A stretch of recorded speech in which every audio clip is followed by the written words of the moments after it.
Hey guys, I'm Jeffrey. And I'm John. Together, We're the Cross-Eyed Guys. All right, so you know, just in case some of our listeners weren't aware, a few years ago, we had a pandemic. If you weren't aware, Yes, if you weren't aware, you're either a baby or you live under a rock. right? However, continue. So obviously, yeah, we know we're a few years now removed from the pandemic of 2020. Yeah.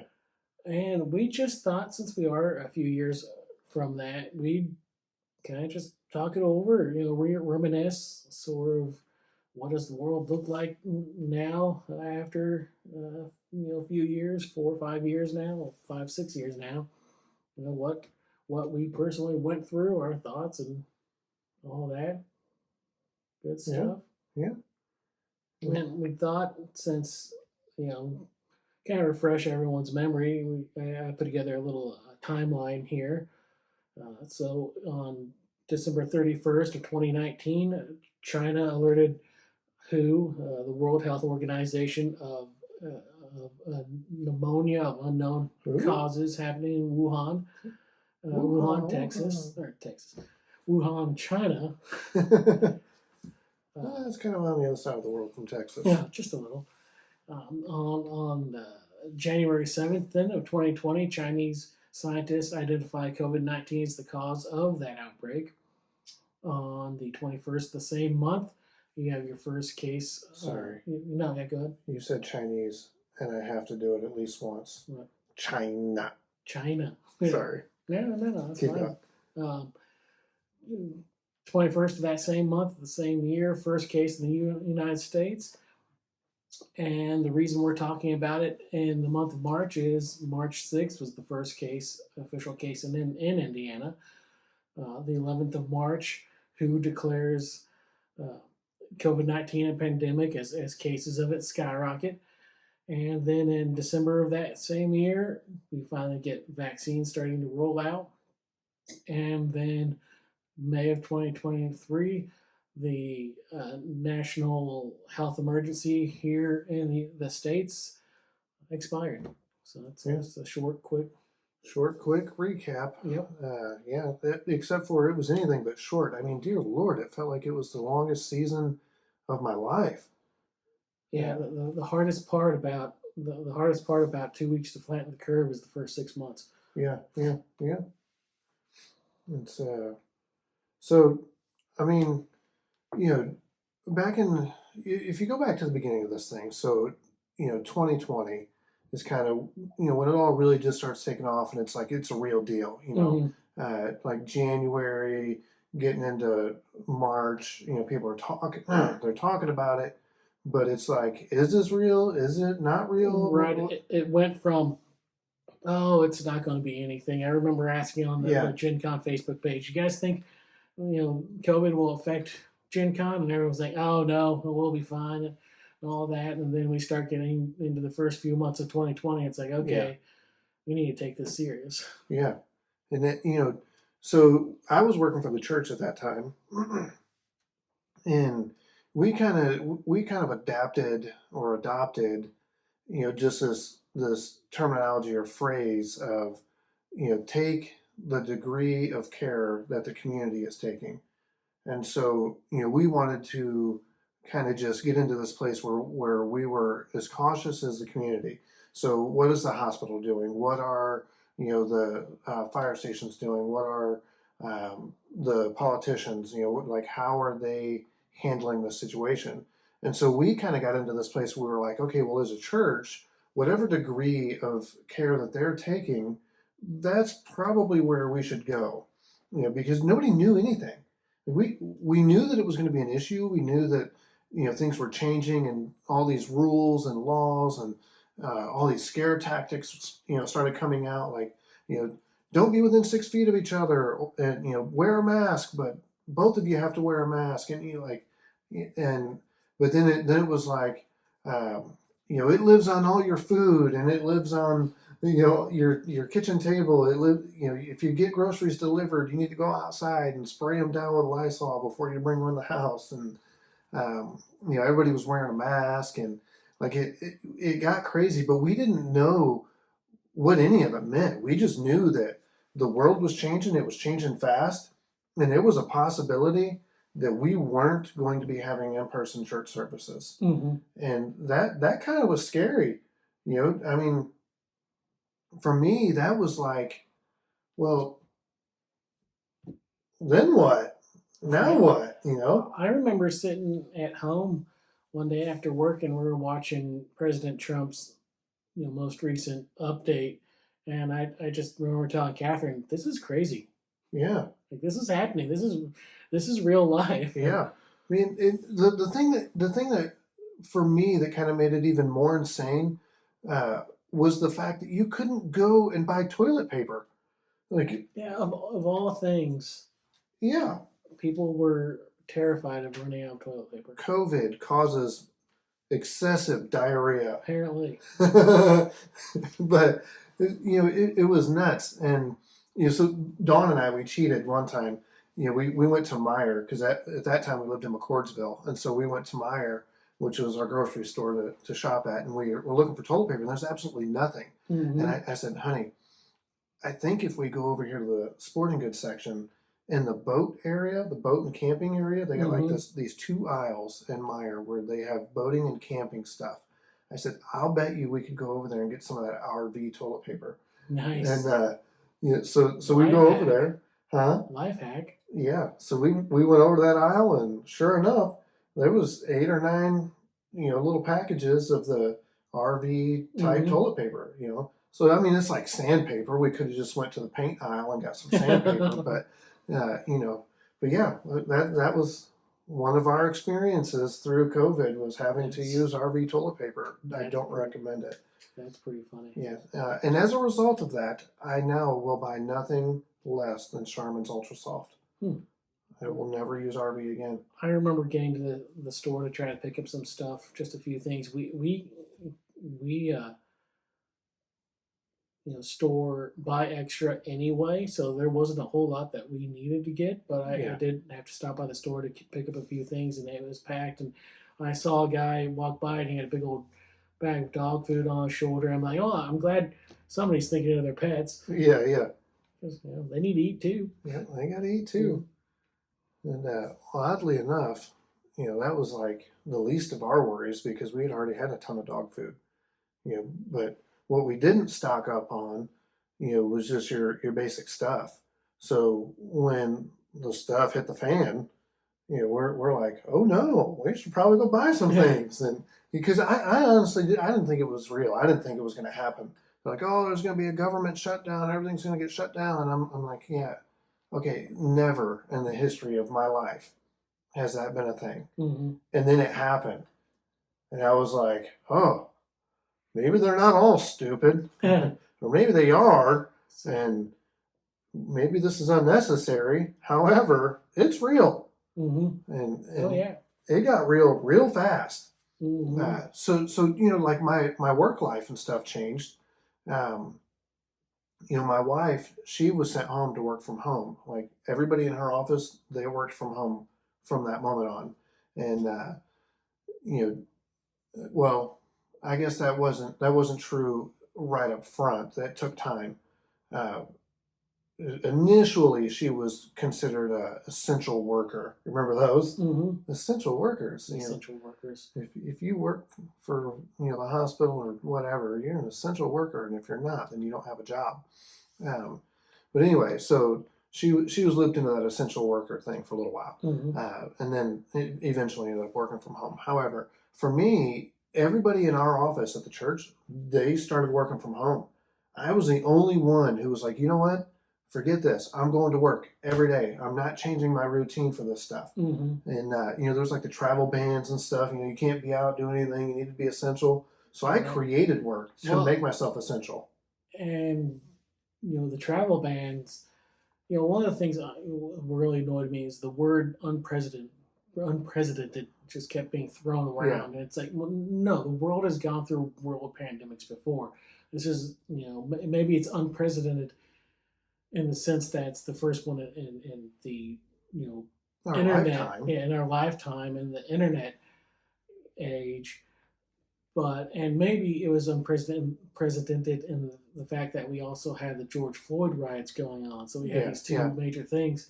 And like that was part of the travel restrictions at one point. yeah, It was getting so bad that states were putting curfews. yeah. Curfews and or curfew laws in effect. And I had a printout from where I work because I would go in before the curfew lifted in the morning.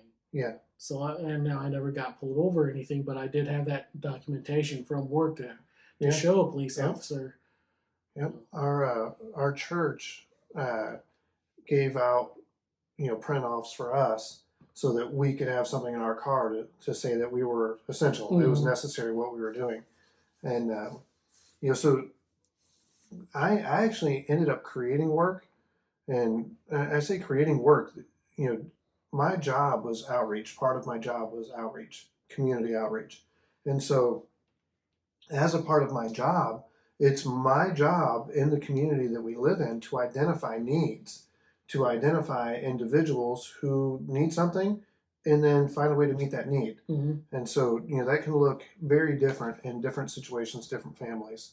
But at that time, everybody was in need, and we had an opportunity, a huge opportunity as a church, to be able to meet needs that we just had never been presented before. Right. I mean, there were individuals who needed groceries that had never needed groceries before. They'd never been on any government assistance or anything of that nature, and they'd always been very well off financially.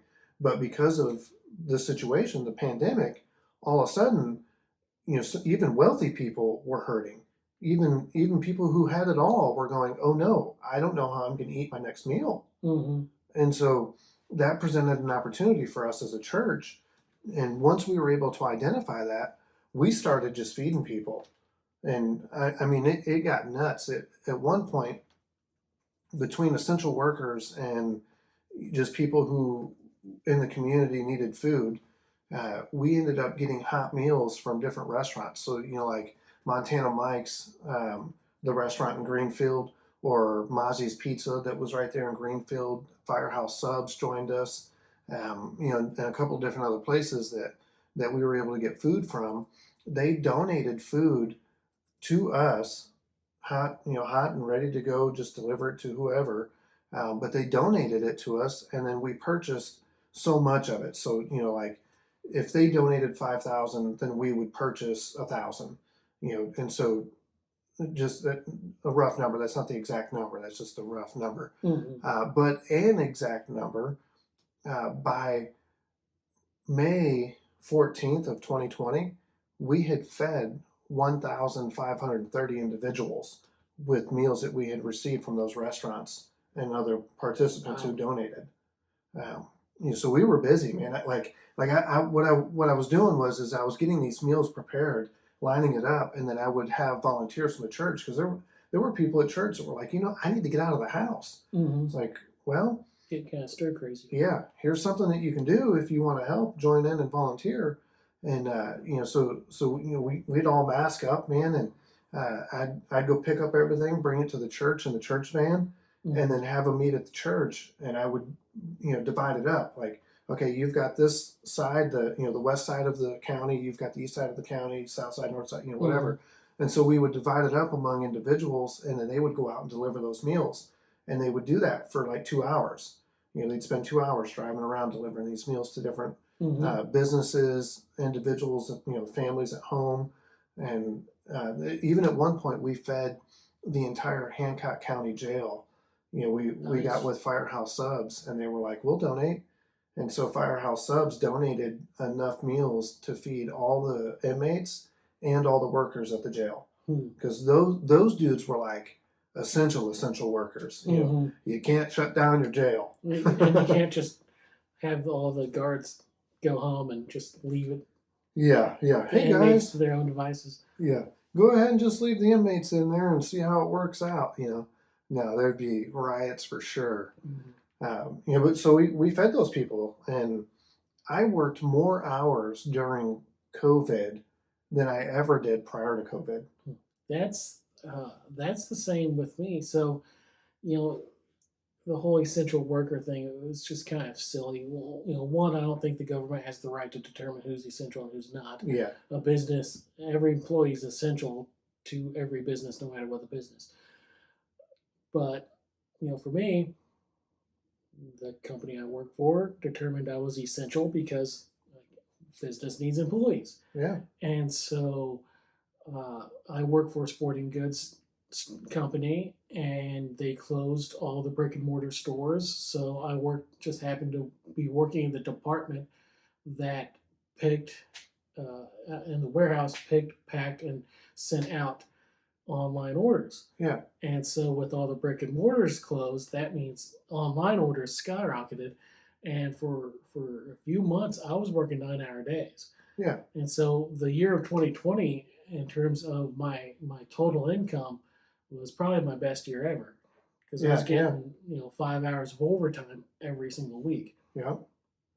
We had one day where they closed the warehouse. They sent us all home half day. They closed the warehouse for cleaning. Yeah. And that was the only time. Yeah. Yeah. Yeah. And our office was closed, but I was working. Yeah, they did. All the office people, they did send home to work from home. Yeah. Yeah. And the thing that I thought was the craziest, so with the essential workers, only essential people can go to work. There was a time in our county, like we live in a small town, yes, in comparison to many other towns, but we are a big community. Mm-hmm. Like there's a lot of people live here. I mean, I don't know what the number is. It's there's a ton of people live here. But anyway, what I thought was crazy was with essential workers, we had gotten to a place where there were only 25 staff persons at the police department working as of 5/14/2020. There were only 25 employees working. And for the hospital in our area, there was only 90 employees working at the hospital. You want to know, as Corey, I just looked it up. Yeah. And as of mid 2024, there were 88,810 residents in Hancock County. And it said projections suggest population continues to rise, exceeding 94,000 early this year. Yeah. So if you drop that number back to 2020, there may have been, say, 70,000 people in our community. 70,000 people and only 25 police officers or people working in the police department. That might be people answering the phones for 911, police officers and whatnot, and on that particular day, and 90 people working at the hospital. Wow, like that's insane. Even if there were, if that number doubles, there's 50 and they're on rotating shifts, 50 police officers or employees of the police department isn't very much when you're talking about 70,000 people in the county, or in the hospital, you got 90 people if it's on a rotation and there's 180 of them. That's not very much, especially considering how many individuals were going to the hospital. I mean, everybody was in the hospital. Like, everybody was paranoid. Everything was always worst case scenario. If you so much as sneeze, it was, oh no, I got COVID. That was ridiculous. Yeah. Did you notice how the flu disappeared during COVID? Yeah, it did, didn't it? Yeah. But and then there was the other stuff of, is it real? Is it not real? Are people really dying of COVID? Are they not really dying of COVID? And to be honest, when they first started coming out with numbers, and there's my dogs, but when they first started coming out with numbers of, the amount of people that were dying from COVID, honestly, up front, I was like, yeah, that's garbage. That's not right. I still think it's garbage. Yeah. Well, I mean, overall, the inflation is garbage. However, initially, I'm like, people aren't dying of COVID. And honestly, up front, I didn't think COVID was real. I thought it was all a government, kind of fake scenario, control issues. I kind of went on that bandwagon for a little while. But then it started to affect people who were actually close to me. And then I started seeing it up front, like, oh, well, maybe this is real. Mm-hmm. You know, one of the pastors on our staff at the church, his dad died because of COVID, and it wasn't like, you know, his dad died because he had, you know, other things happening, and those are the things that killed him, but they labeled it as COVID. Mm-hmm. His dad legitimately got COVID and died. And for me, that was a wake up call. That was like, oh, wait, no, Mm-hmm. it isn't just speculation. This really is real. Mm-hmm. You know, I want to go ahead and establish this. We actually were at the same church at the time, Yeah. and this is when we were, you know, Catherine and I were heavily involved in it, and you know, eventually we did go to online services only, Yeah. and something that, well, this was before we decided to leave the church. Something that we kind of criticized, at least in our own heads, not to anyone official for the church, is when we were still having in-person services. I remember the pastor saying that, you know, they had checked with some health official that was attached to the church, and they approved of everything the church was doing, but that health expert wasn't even attending church at the time. And we're Yeah. like, so you're going based on someone's opinion who's making that decision sight unseen. Yeah. And I know if at no point were they willing to do, you know, we're going to do a regular service and then we're going to do a COVID social distancing service. And that always frustrated me because they didn't want people to not come if we're doing social distancing, because you know people would, oh rights, oh my rights, and you know Yeah. We social distancing is stupid. yeah. And I remember if I thought to myself, if I had like talked to that pastor, the lead pastor there, I would have been, you know, people who don't want to come, because who would not come to a regular service, you know, they're concerned about getting COVID, which could, you know, keep them from going to be able to work, keep them from being able to go see family. They're at risk of that. You know, if someone would refuse to come to a service because we're enforcing social distancing, they're in risk of being an adult. Right. Right. Right. Well, we did end up getting, initially that was the case. Well, they did end up getting to a place where they did social distancing. That wasn't, we didn't start there, you know, but they did end up getting to a place where they did that. I But it remember, wasn't like an entire. It was, you're right. I do remember that, but it was they like split the church up. You know, this like this half of the sanctuary was social distancing, and yeah, and this then, half was. yeah, and eventually it turned into like we had a senior adult service, Mm. you know, where senior adults could come in. Oh, Um, gotcha. Yeah, I yeah, figured out what you meant by senior. yeah, like senior adults, Right. you know, older people who are Mm. more at risk, old geezers. No, I'm just kidding. But older people who are more at risk. We had a service for them, and that didn't last too long. I think there were maybe about 12 individuals that would show up for that service. Um, you know, but it didn't last too long because like, you know, at that point, 12 individuals can watch at home. Right. You Yeah, know, so that makes sense. yeah, it's a lot of work and a lot of effort for 12 individuals. Mm-hmm. And then, you know, there was a time where they did get to social distancing.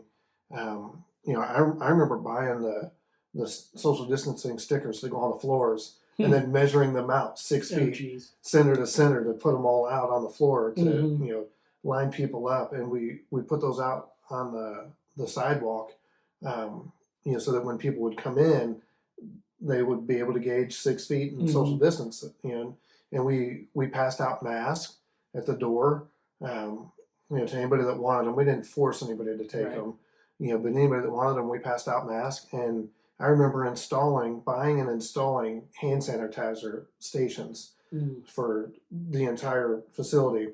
And then the funniest thing that we did, because it was recommended, air quotes, recommended to us, um, was the spray sanitizing stuff.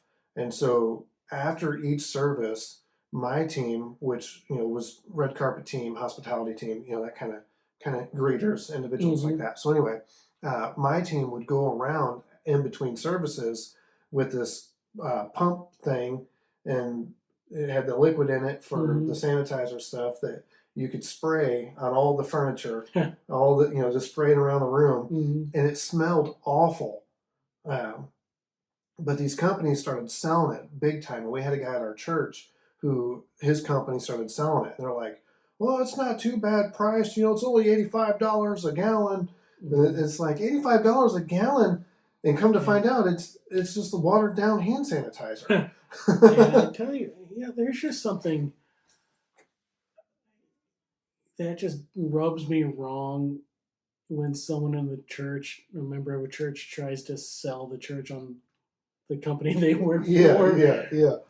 My company's got it. You should buy it from us. And they kind of try to take advantage of the fact that they're part of the church. Here's why you need it. And of course, that's why we need it. You get paid, based off sales. Right. You're a commission. At the very least, you're going to look good by getting the church to buy it. Man, I probably spent close to $1,000 on this sprayed sanitizer stuff to sanitize the sanctuary and the building. Was that all? Was COVID? Were we in the old building for all of COVID? All of COVID was in the old building. Yep. And man, we walked around spraying that stuff all over the place. We looked like idiots. That's pretty funny. But at the time, we thought that we were taking the proper precautions necessary. And that official, who didn't come to church at the time, I believe his wife or somebody that he was in contact with was sick. Right. And that is correct. Yeah. So, but he was also able to work from home, and he didn't have to go to the office. So he's able to work from home. He wasn't coming to church, and he wasn't going to work. But what they were doing at the hospital, he was saying, probably do that. So that meant wear a mask, social distance. Yeah, we did do they did institute mask protocol for work. Yeah. And there was one time when you could call it paranoia got the best of me, that I was training someone. I was a clerk, which means I was working a warehouse, picking orders, and for a while I was a clerk in the warehouse, which means I kept track of all the picking going on and all the packing going on. And I was training someone, and so we were in very close proximity, and they did provide us, if we were required to wear at least a mask that covered our nose and mouth, but they offered that if anyone wanted one, they had one of those like visor mask things. Yeah. And I went ahead and asked for one because we were working so close together. That's the only time I wore it. Was during that period of time, and then when vaccinations came around, if we wanted to stop wearing masks, we had to be vaccinated. Yeah. So and it's their game. I don't like the government forcing me to do things, but when it comes to like stuff like that, it's their game. If I didn't want to wear a mask, I had to get vaccinated. Yeah. And then if I don't want to get vaccinated, then that's my choice to make. But I'm going to have to wear a mask. Yep. Well, Oh, I was just saying, I mean, with my wife's job, they required, once the vaccines came out, that she had to have them. You either get vaccinated or you don't work here. And that was the option. So, my wife got vaccinated. And as a good husband that I am, I'm like, well, you know what? We don't know what this is. If you're going to die, I'm going to die with you. We're going to have a Romeo and Juliet type scenario here. So I was like, well, I'll get vaccinated with you. And our kids will go to a foster home in a couple of weeks. Well, and it is what it is. I do think the government definitely overstepped a lot during COVID. A lot. There's plenty of things that I don't feel the government has the right to do.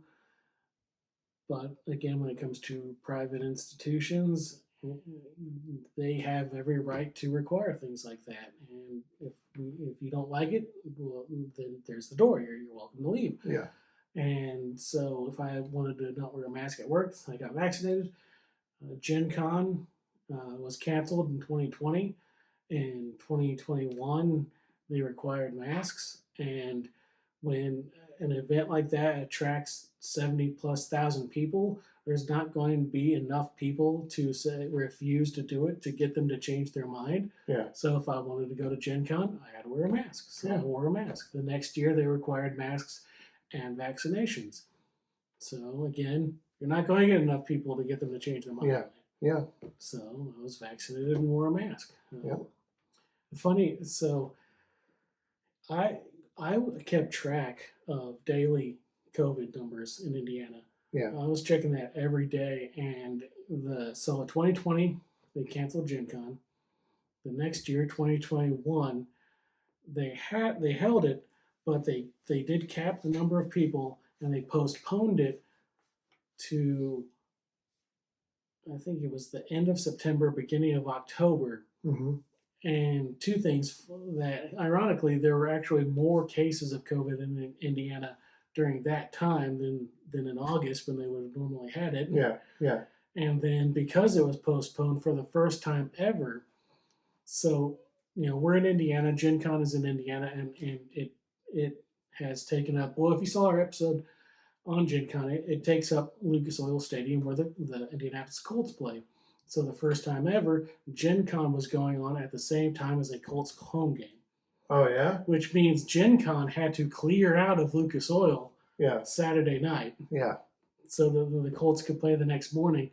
And it's kind of funny. There really is sort of a geek versus jock mentality. And so Gen Con attendees made sure their weirdness was on full display because the convention center is connected to Lucas Oil. Yeah. And a lot of people will park in convention center parking and then go through the convention center through the tunnel into Lucas Oil. So there were Colts fans and Gen Con attendees in the same room together for the first time and probably only time that's ever going to happen. Yeah. Yeah. That's funny. Mm-hmm. Yep. A bunch of weirdos. Right. And then so the COVID, the Gen Con restrictions were like the final thing that once they were ended, that was the final thing that, all right, COVID restrictions of any kind are no longer affecting me. Yeah. Yeah. That's the last thing. Yep. Yeah. We did the first vaccine, and then they started talking about you have to have a booster. Mm-hmm. And so when they started coming out with this booster vaccine, immediately I just was like, you know what? No, I don't get flu shots. We're not doing this. We're not going to keep going down this road. Well, I got the booster and I was down for a day. Yeah. I felt horrible. I got it on Friday and I was down for Saturday. I didn't go to church that Sunday. Yeah. And then, Catherine had an even worse reaction to it. Yeah. To the booster shot. Yeah.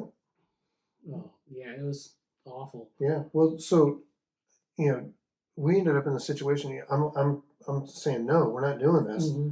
Well, then it comes back around, from my wife's job. You're either going to do it or you don't have a job. So she has to go get the booster. And I'm like, well, doggone it, you're not dying alone again. Mm-hmm. So I did it with her. And man, I felt sickness over that booster shot more than anything I've ever felt. Like it was awful. I was laying in bed the night that I got it. I was laying in bed. It was about 2:00 in the morning, and I was dead asleep. And I woke up shivering. I mean, like almost convulsing. You felt like you had the flu. Yeah, I was just case of the flu. I was the it same. Was bad. I was the exact same way. I remember very, very vividly. I was playing video games online with my friends. It's about 11 o'clock when I signed off, and I stood up. I'm like, oh, I'm like, all right, something doesn't feel right.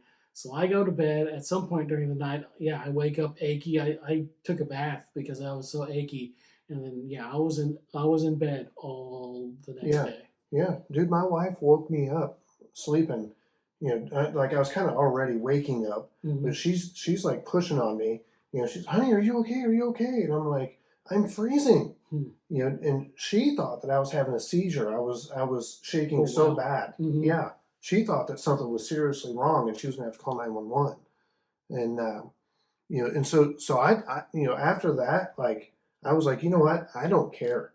At this point, I just do not care. There is not a thing that anybody, if you lose your job, you lose your job. Mhm. That, I mean, it doesn't matter. The Lord will provide, we'll find a way. Mhm. But we will not take another shot. Well, And we didn't. one way that the government tried to overstep. I'm totally opposed to, although I would follow them because we should follow the law as long as it doesn't contradict God's word. We should follow the law, but that doesn't mean I can't be opposed to any government mandated vaccinations. And at this point, it was President Biden. He announced that he was going to require all businesses with 100 people or more to require their employees to get vaccinated. Yeah.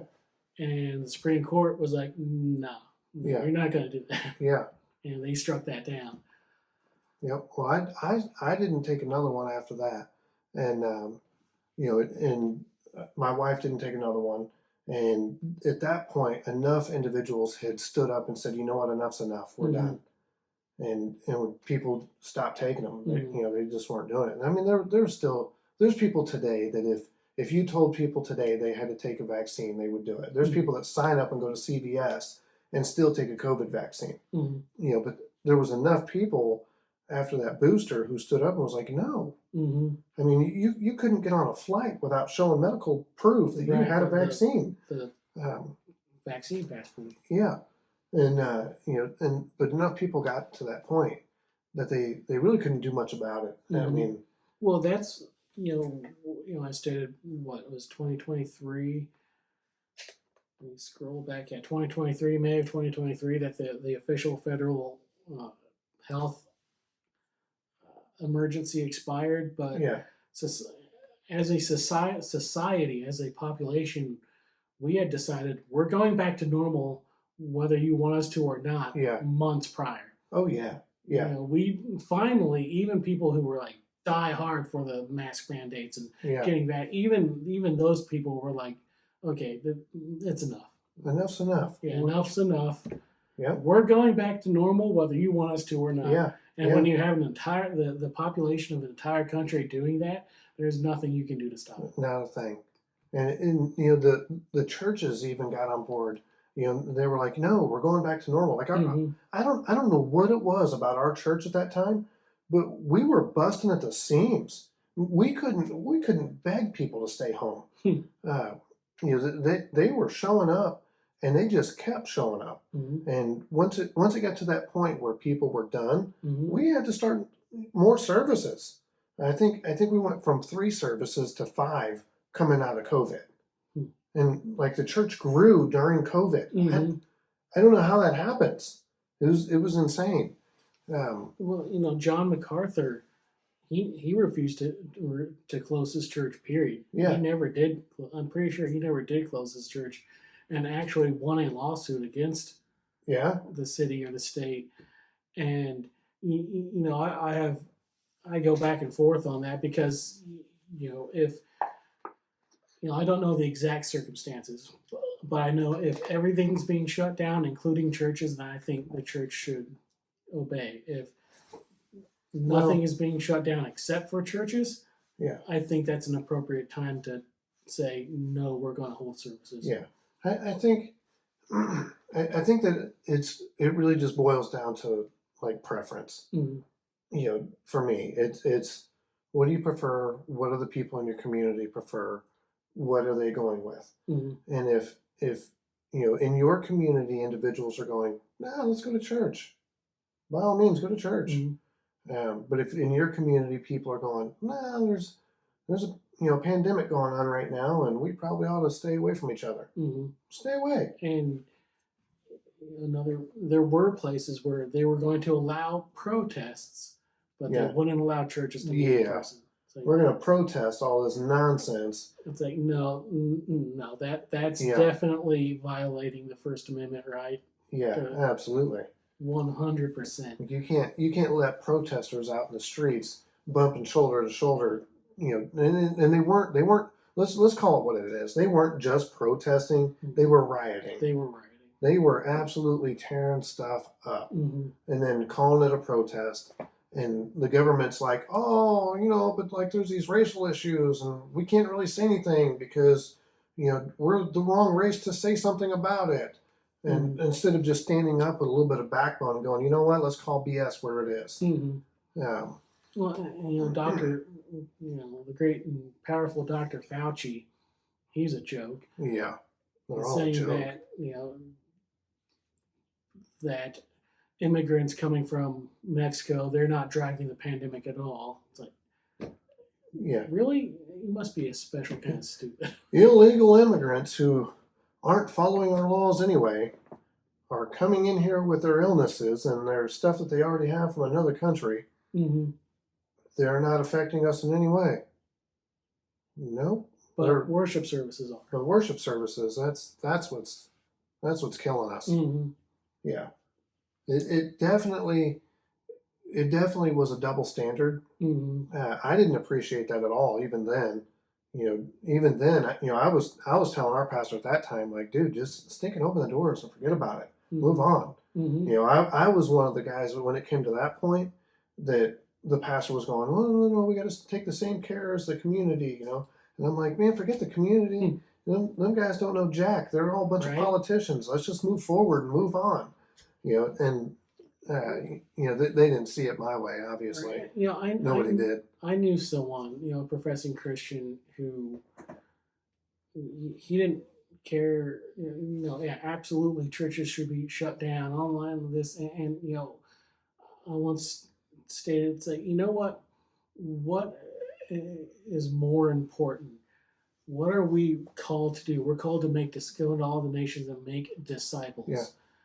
That should come first. And someone can die of COVID and go to heaven, and someone can never get COVID at all and still go to hell. Mm-hmm. So it's what's the priority? Risks people getting sick, but preaching the gospel to them. Yeah. That's worth the risk. But we do that all the time when we send people to other countries. Right. We send missionaries to Africa, and there's a reason why they have to do all this quarantine type stuff when they do that. Because they're going into a world that their bodies are not used to, that have sicknesses and illnesses. Mm-hmm. They go into a world where you can't drink water. Yeah, when we went on, we've gone on a couple of cruises to the Bahamas and to Mexico, and when we go out on shore excursions, the locals there, they'll tell you, we have bottled water for you. Yeah. Do not drink our water. Yeah, because it's not the same. They'll be like, we have grown up with this water. Yeah. You have not. Yeah. And if you drink it, you will regret it. You will regret it. About 3 hours in the bathroom, you will regret it. Mm-hmm. But the double standard stuff that got on my nerves. I'm like, you know what, y'all need to chill out. Mm-hmm. Let's just go back to it. But there was a lot of. I mean, there was the political stuff. There was the race issues. There was the COVID issues. I mean, there was a lot of stuff that took place and happened around the same time frame. Mm-hmm. And it created mass chaos. But moving beyond that, it changed the church forever. Mm-hmm. I mean, it changed how we do church forever. Mm-hmm. There wasn't, this big thing where online churches were, what they are today. Mm-hmm. Prior to COVID, online church was for like the big churches.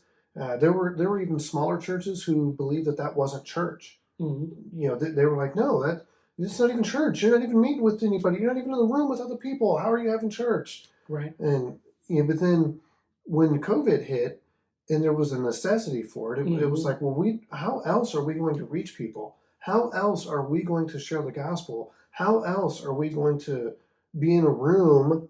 Right. Loose quote there. How else are we going to be in a room with one another if not for doing something online? So you had the what were those online meetings? What's that program? Skype? No, not Skype. Skype was one of them, but what's that other one everybody used? You know it. Drawing a blank. You'd know it um, the second that I look this up and Google it real quick. You're going to be like, "Yep." In the meantime, to try to give both sides, or not to try to give both sides at the same time. I do understand. People were gung ho, hoorah, fighting for their rights, but Zoom. Zoom, yeah, all right, yeah. Yep. Sorry. No, you're fine. They're fighting for their rights, and in some cases, I put that into quotations because they wouldn't just be like, I don't want to be forced to vaccinate. They'd go as far as saying people shouldn't get vaccinated, but Yeah. that's just as wrong, because my right to not get vaccinated if I don't want to is someone else's right to get vaccinated if they do want to. Yeah. My right to not wear a mask if I don't want to is the other person's right to wear a mask if they want to. Yeah. I mean, I still look at people funny when they're wearing a mask in public today. Mm-hmm. Yeah, so do I. I think, honestly, it's kind of sad. Yeah. Well, I mean, there's a part of that where I go, are they weird, or do they have a medical thing at home that they have to be cautious of? Mm-hmm. Because it did open up our eyes to the fact that some people have terminal illnesses, and they don't want to be exposed to other illnesses. And so like we were at work. This was just last year. I was at work, and we had an employee that was coming in every day wearing a mask. And one of the guys that I work with, he's very outspoken, and he will just call anybody out at any time and not think nothing about what it might look like or sound like. Mm-hmm. And so anyway, this guy with the mask comes walking down the hallway, and the guy that I'm working with, he goes, "Hey man, what are you, some kind of gay liberal?" And just I'm quoting what somebody said. Don't beat me over the head over it. And the guy turned around and he goes, "What do you mean?" He goes, "Well, you're wearing that mask." And the guy goes, "No, my daughter's been in the hospital for 6 months with leukemia." Oh, like made him feel pretty should, little, and it should have. But so when I see people in public wearing a mask today, it's opened up my eyes to the idea that there are people in the world that they probably ought to wear a mask when they go out public. And in Asian countries, it was already a pretty normal thing to do even before COVID. That if you were sick, you wore a mask. Yeah. So that is something you could see fairly regularly, over in China or Japan. Yeah. Before the pandemic. Yeah. And so that that was a thing, but I still there's still individuals that I look at now and I go, does somebody have leukemia, or you got purple hair? Right. Well, and some of it is the government and the media just participated in so much fear mongering. Oh yes. And that I see people who are still wearing masks, and I get angry towards the government because they instilled so much fear that there are people who haven't let go of that fear. Yeah. Because the government, the media, they never promoted any sort of common sense, and that you know what, you probably don't need to wear a mask in your car by yourself. Yeah. Things like that, or they would never acknowledge that. The government probably could have had better response from people if they had acknowledged certain things and not made blanket claims that can't possibly apply to everyone. For some examples, they'd say, "Well, no, masks aren't uncomfortable." Yes, they are. When I wore a mask, it was uncomfortable. Yeah, I didn't like it. Doctors do it, right? For at Gen Con, I can sometimes have a little bit of an anxiety issue in large crowds, and wearing a mask made that worse. Yeah. Masks don't make it harder to breathe. No, I wasn't passing out when I was wearing a mask. Tell that to a guy with asthma. Yeah, there's that, absolutely. But no, think about it. All right, if it doesn't, ironic thing about that claim, if it doesn't make it harder to breathe, then what good is it? Yeah. You're just not restricting something. How is it filtering anything? Right. I mean, I don't just know, man. acknowledging some of those things would have probably gotten more people to comply. And there was one other thing now I can't remember exactly what it was, but also oh that I had to give two opposite things here. I had to give our governor credit in that, and one of the things was you can have Thanksgiving, social distancing outside, and it just showed such a separation from politicians and normal people, in that yeah, there are places in the country where having Thanksgiving outside is out of the question. Yeah, Which I had to give credit to our governor in that at the time he said, but you know what? The weather might not allow for that. yeah, yeah, But most politicians, most health experts, there is such a separation. They have not lived like us. The high paid ones, the government officials. They haven't lived like a normal person in decades. yeah, yeah. So there is such a Disconnected. disconnect. Thank you, disconnect that they just have it outside. Well, I can't when there's 2 foot of snow outside. Right, right. And on the flip side, with our governor, I actually voted third party for the first time ever Yeah, in a gubernatorial race, because our governor stated that he'd be willing. He never did, but he'd be willing to do another 2 week shutdown. hmm, And I was thinking the first shutdown didn't work. Why would a second one work? And he lost my vote. I voted yeah, third yeah, party in the next election. yeah, yeah. Well, and the thing about the politicians, maybe I'm wrong. Maybe it's just my perspective. Mhm. However, politicians seem to push agendas, and they seem to vote for things that pad their pockets. They don't usually stand up and say what's best for the community, what's best for the American people. Mhm. Typically, they stand up and they go, well, what's best for me? Where am I going to make the most money? How are my investments going to pan out the best? And based on that information, they then go, this is what we're going to push to the people. Why are we going to push this? Is it for the betterment of the people? No, it's for the betterment of my pocket. Mhm. So I'm going to push this thing. And then that's how you end up with individuals on each side of the aisleway, going, I don't think your way's the right way. I think this way's the right way. Well, you got stock in electric, car batteries, and you've got stock in diesel engines.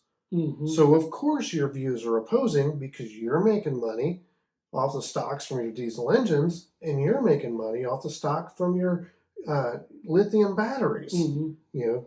Like but they don't talk about that. They don't say, "Hey guys, this is my interest because Mhm. I have stock in these things." They go, "This is the only way and the best way that you can do this." And the same happened when it came to COVID. Mhm. You need to take the vaccines. Well, the individuals who were pushing and driving it so hard were also the individuals who conveniently had stock in Big Pharma. And Pfizer and Yes, Johnson and Johnson, yes. all of them. They weren't individuals who had no stock in it. Mhm. The people that didn't have stock in it got censored and shut down. Mhm. There was Anyone who had any sort of opposing view got censored they got censored and shut down. on TV, on Yeah, social media. yeah. If you did not support the official narrative, you were shut down. You were shut down. And why? And Because it wouldn't make them money. it wouldn't make the money. And Facebook has admitted that the government told them to censor things. Yeah, yeah. I mean, all the social media platforms were guilty in that sense. And Well, to touch, let's look back on the numbers. I for I've never trusted the official numbers. yeah, I Right. don't trust the official numbers in any of it. It's all Well, given to us by politicians. right. Well, so during the Illinois health official, Doctor, and I may be butchering the pronunciation, but Doctor Ngozi Zeke, she said, if you were in the hospital, if you were in hospice and had already been given a few weeks to live, and then you also were found to have COVID, that would be counted as a COVID death. Yeah, yeah, That's nonsense. yeah. No, that's That's artificially inflating the yeah. numbers. And then you had the CDC, or There were the cases too where you know I don't know how much truth there is to it, but there were reports where everybody's talking about it, and you can take Facebook about as far as you can throw it, right. but there were reports on social medias where individuals were saying oh well they got in a car accident and died, but because Mhm. they had tested positive for COVID, it was Mhm. counted as a COVID death. They didn't die because of COVID, they died because of the car accident, but they tested positive for COVID, and so because they were the uh, hospitals were getting a kickback financially for the amount of COVID patients that they treated, Right. it was counted as a COVID death.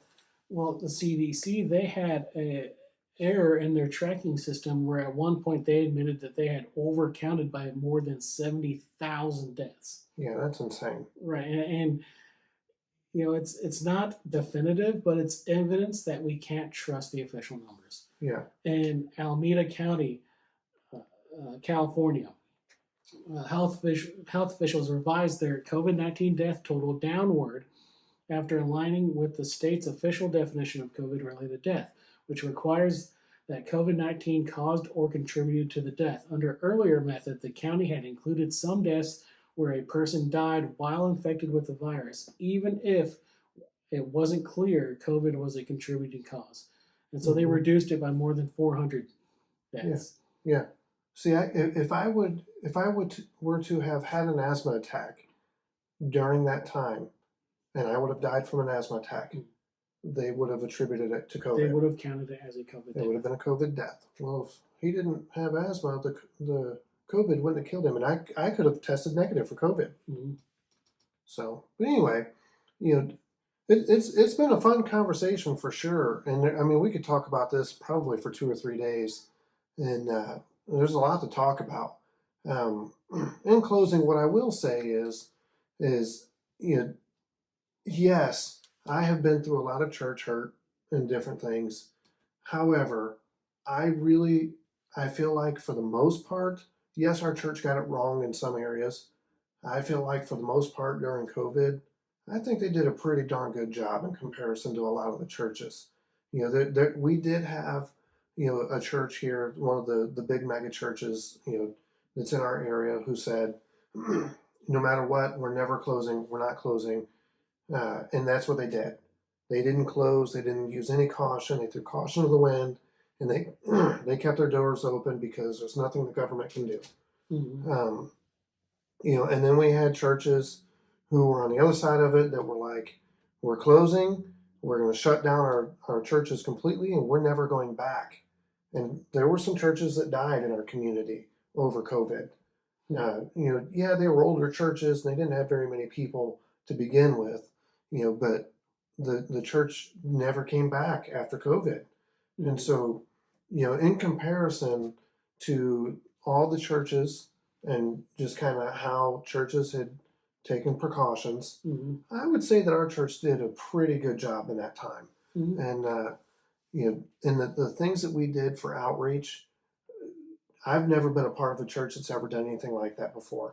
We literally, in that time, we literally gave to the community with no anticipation whatsoever of receiving anything back. And we did a really cool drive-through Easter service. Oh yeah, that drive-through Easter service was pretty awesome. Mm-hmm. How many people did we end up having? Do you remember by any chance how many people? No, it was hundreds. Yeah, there were hundreds of cars that came through that. I don't remember an exact number. There's enough that we had. I think a policeman. Yeah, we had him directing traffic. But there was, gosh, I don't know that. It may be a little bit of an exaggeration, or I might be, it might be under. But I would say that we had close to 500 cars that came through there, and I don't know the exact number. Yeah, I can't quote that, but that's a guesstimation. Mm-hmm.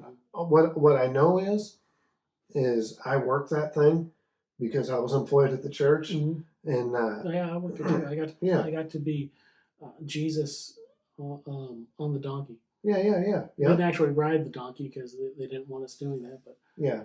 I That had would the have been donkey. That was awesome. fun. Yeah, it was cool. But I mean, I know that for like 4 hours, we had cars coming through there. Hmm.